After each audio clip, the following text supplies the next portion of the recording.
Shalom, praise the Lord. பிதாவாகிய தேவனாலும் நம்முடைய கர்த்தராகிய இயேசு கிறிஸ்துவினாலும் உங்களுக்கு கிருபையும் சமாதானமும் உண்டாவதாக. கர்த்தர் நல்லவர். ஏசாயா 60ஆம் அதிகாரம் 10ஆம் வசனத்தை நம்ம மையப்படுத்தி அடித்து இறங்குகிற கர்த்தர் அப்படிங்கிற தலைப்புல நாம் ஆண்டோடைய வார்த்தையை நாம் கவனிக்க ஆரம்பிச்சிருக்கோம். இந்த வசனத்தை திருவிவிலியத்தில் படிச்சோம்னா இன்னுமே ரொம்ப ஆச்சரியமா இருக்கு. ஏசாயா 60:10 திருவிவிலியத்தில் நீங்க வாசித்து பாருங்க. அதுல இன்னுமே பயங்கரமா போட்டிருக்குங்க. படிங்க. ஏசாயா 60:10 திருவிவிலியத்தில். அந்நிய நாட்டவர் உன் மதில் சுவரை கட்டி எழுப்புவர், அவர்களின் மன்னர் உனக்கு பணிவிடை செய்வார். ஏனெனில் சினமுற்று நான் உன்னை நொறுக்கினேன், நான் கனிவுற்று உனக்கு இரக்கம் காட்டியுள்ளேன். பாருங்க, நொறுக்குவாராம். அன்பா இருக்காருங்க, ஆனா அவருக்கு நொறுக்க தெரியுமா? நல்லாவே தெரியும். இந்த உலகத்துல யாருக்குமே நொறுக்க தெரியாத அளவுக்கு அவருக்கு நொறுக்க தெரியும். சோ நொறுக்கி இறங்குவார், நொறுக்கி இரக்கத்தை காண்பிப்பார். இப்படி அடித்து இறங்குகிற கர்த்தரை பற்றி ஒரு 7 கருத்துக்களை நம்ம அப்படியே படிக்க போறோம். நான் சொல்றேன், இப்போ உங்களுக்கு நிறைய படபடப்பா இருக்கும், எப்படி வேணா இருக்கட்டும், ஆனாலும் நீங்க இந்த செய்தியை முழுசா கேளுங்க. இது நம்ம வாழ்க்கையில வேற லெவலான ஒரு விடுதலையை நமக்குள்ள கொண்டு வரும். பயப்படாதீங்க பிரதர் சிஸ்டர், பயப்படாதீங்க. அடிப்பாராமே. நீங்க முழுசா கேளுங்க, எல்லாம் புரியும். நம்பர் 1, முதல் கருத்து என்ன? அடித்தல் என்பதன் அர்த்தம். இந்த ஏசாயா 60:10 அவர் அடிப்பார் அப்படின்னு போட்டிருக்கீங்களா? அது ஹீப்ரு பைபிள்ல அந்த அடிப்பார், நான் கடுங்கோபத்தினால் உன்னை அடித்தேன் அப்படின்னு இருக்குல்ல, அது ஹீப்ரு பைபிள்ல ஹிகிடிக் அப்படின்னு இருக்கு. ஹிகிடிக், HIKITIK, ஹிகிடிக். டக்குன்னு அடிக்கிறாங்கல்ல, பாருங்க, ஹீப்ரு வேர்ட் கரெக்டா தான் இருக்கு. ஹிகிடிக். இதுக்கான லெட்டர்ஸ் நான் சொல்றேன். ஹே 5வது லெட்டர், காஃப் 11வது லெட்டர், யோத் 10வது லெட்டர், டவ் 22வது லெட்டர், யோத் 10வது லெட்டர், காஃப் சோஃபித் 11வது லெட்டர். ஹிகிடிக். இதனுடைய ரூட் வேர்ட் என்னன்னு பாத்தீங்கன்னா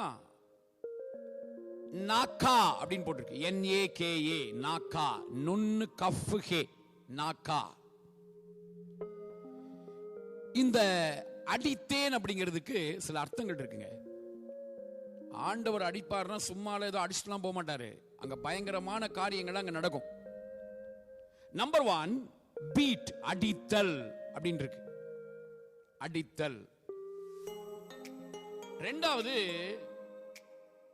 இந்த அடித்தல் அப்படிங்கிறதுக்கு ஹிகிடிக் அப்படிங்கிற அந்த வார்த்தைக்கு அடுத்த ஒரு அர்த்தம் இருக்கு.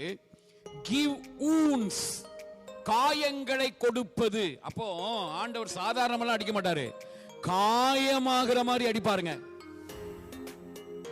அவர் அடிச்சார்னா அங்க பயங்கர காயங்கள் ஏற்படும். 3வது, காஸ்ட் அவுட்,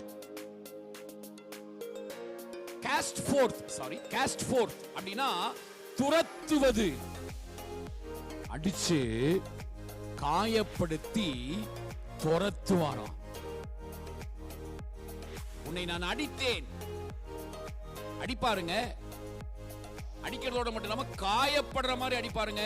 நம்ம அப்பாவுக்கு காயப்படுற அளவுக்கு அடிக்க தெரியும். 3வது, துரத்துவார், அடிச்சு துரத்திடுவாரு. உள்ளெல்லாம் வச்சிட்டு இருக்க மாட்டாரு, துரத்துவார். 4வது, கில்,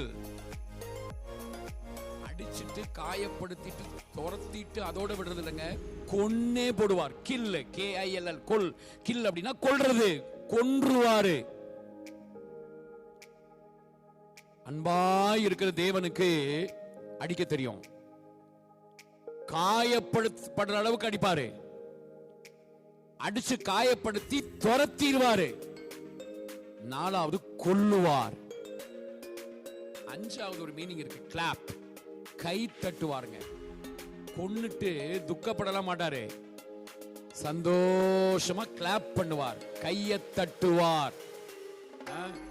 நம்ம ஐயா ஒருத்தர் சொல்ற மாதிரி கையை தட்டு அப்படின்னு சொல்ற மாதிரி கையை தட்டுவார். கர்த்தர் அடிப்பார். நான் கடுங்கோபத்தினால் அடித்தேன் அப்படின்னா 5 அர்த்தங்கள் அதுக்குள்ள இருக்கு. அடிப்பேன், அடிச்ச உடனே காயங்களை கொடுத்தேன், துரத்துவேன், கொல்லுவேன், கொன்னதுக்கு அப்புறம் கையை தட்டுவேன். கை தட்டி நான் செலிப்ரேட் பண்ணுவேன். இந்த அளவுக்கு அவர் அடிப்பார். சரி, 2வது ஒரு மீனிங் நம்ம பார்க்கலாம். 2வது ஒரு காரியத்தை பார்ப்போம். இப்ப அடுத்து ஒரு முக்கியமான விஷயம் என்னன்னா, அடி வாங்கினவர் அடிப்பாரா? இங்க அடிப்பேன்னு போட்டிருக்கே, நம்ம கிட்ட அவர் அடி வாங்கினார்ல 2000 வருஷத்துக்கு முன்னாடி கல்வாரியில. அடி வாங்கினவர் அடிப்பாரா? ஒரு கேள்வியை நம்ம எழுப்பணும். ஏசாயா 53ஆம் அதிகாரம் 7வது வசனத்தை படிக்கும்போது, ஏசாயா 53:7, அவர் நெருக்கப்பட்டும் ஒடுக்கப்பட்டும் இருந்தார், ஆனாலும் தம்முடைய வாயை அவர் திறக்கவில்லை. அடிக்கப்படும்படி கொண்டு போகிற ஒரு ஆட்டுக்குட்டியை போலவும், தன்னை மயிர் கத்திரிக்கிறவனுக்கு முன்பாக சத்தமிடாதிருக்கிற ஆட்டை போலவும் அவர் தம்முடைய வாய் திறவாதிருந்தார். சோ வாயை திறக்கலங்க, அவர் அடிக்கப்பட்டார். அடிக்கப்படும்படி கொண்டு போகிற ஒரு ஆடாக, ஆட்டை போல அவர் இருந்தார். மத்தேயு 26ஆம் அதிகாரம் 67, 68 வசனத்துல படிக்கும்போது, மத்தேயு 26, 67ஆம் வசனம், 68ஆம் வசனம் அதை படிக்கும்போது, அப்பொழுது அவருடைய முகத்தில் அவரை குட்டினார்கள். சிலர் அவரை கன்னத்தில் அறைந்து, கிறிஸ்துவே, உம்மை அடித்தவன் யார்? அதை ஞான திருஷ்டியினால் எங்களுக்கு சொல்லும் என்றார்கள். பாருங்க, அந்த அளவுக்கு அடிச்சிருக்காங்க பாருங்க. அவரை துப்பி இருக்கிறாங்க, அவரை அடிச்சிருக்காங்க. உன்னை அடித்தவன் யாருன்னு கேட்கிறாங்க. அதுக்கப்புறம் நீங்க தொடர்ந்தெல்லாம் படிச்சீங்கன்னா, அவரை முள்முடி வைத்து அடிக்கிறார்கள், வாரினால் அடிக்கிறாங்க. சிலுவைக்கு கொண்டு போகிற வரைக்கும் எவ்வளவு அடித்து அவரை வேதனைப்படுத்துறாங்க. இங்க ஒரு காரியம் என்னன்னா, இத்தனையும் இயேசுவுக்கு செய்தது நீங்களும் நானும் தானே ஒழிய நம்ம பிதா அவருக்கு அதை செய்யல. பிதா இயேசுவை அடிக்கவும் இல்லை, பிதா இயேசுவை கைவிடவும் இல்லை.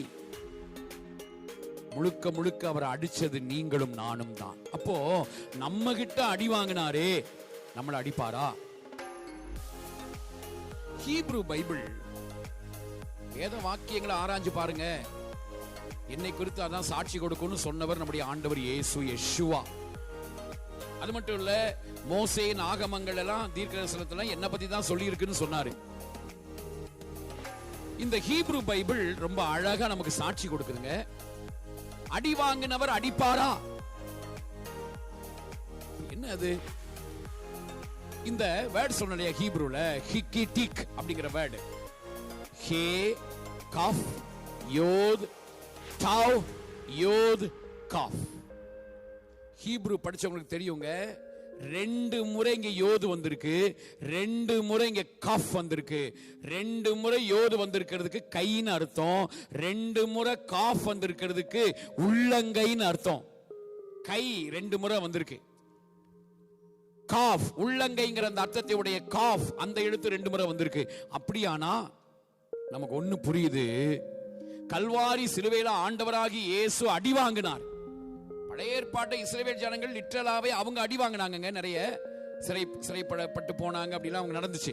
ஆனா கல்வாரி சிலுவையில ஆண்டவர் இயேசு யெஷுவா அவர் நமக்காக அடி வாங்கினாரு, நம்ம தான் அவரை அடிச்சோம். அதனால இங்கே நான் அடித்தேன் என்று சொல்லுவது நம்மை பாழாக்குவதற்கான அடி அல்ல. இங்க இந்த ரெண்டு கையும் உள்ளங்கையும் வந்திருக்கு. ரெண்டு கையும் வந்திருக்கிறது என்ன குறிக்குதுன்னா, அது நம்மை பாழாக்குகிற அடி அல்ல, நம்மை பாதுகாக்கிற அடி. இந்த அடியினால நீங்களும் நானும் பாழா போக மாட்டோம் பிரதர்ஸ் அண்ட் சிஸ்டர்ஸ். நம்ம பாதுகாக்கப்படுகிறோம். நம்மை பாதுகாப்பதற்காக இருக்கிற அடி. நான் உன்னை அடித்தேன் அப்படின்னா நம்மளை பாழாக்கும்படியா, நம்மளை அழிக்கும்படியா, நம்மளை சின்னாபின்னமாக்கும்படியா அவர் அடிக்கல. நம்மை பாதுகாக்கும்படியாக தம்முடைய உள்ளங்கைகளினால் நம்மை பாதுகாக்கும்படியாக ஆண்டவர் அடித்தேன் அப்படின்னு சொன்னார். பயப்படாதீங்க. அன்பா இருக்கிற தேவன் அவர் அடிப்பார். எதுக்காக? நம்மளை பாழாக்க இல்ல, நம்மை பாதுகாக்க. தொடர்ந்து நம்ம கவனிப்போம்.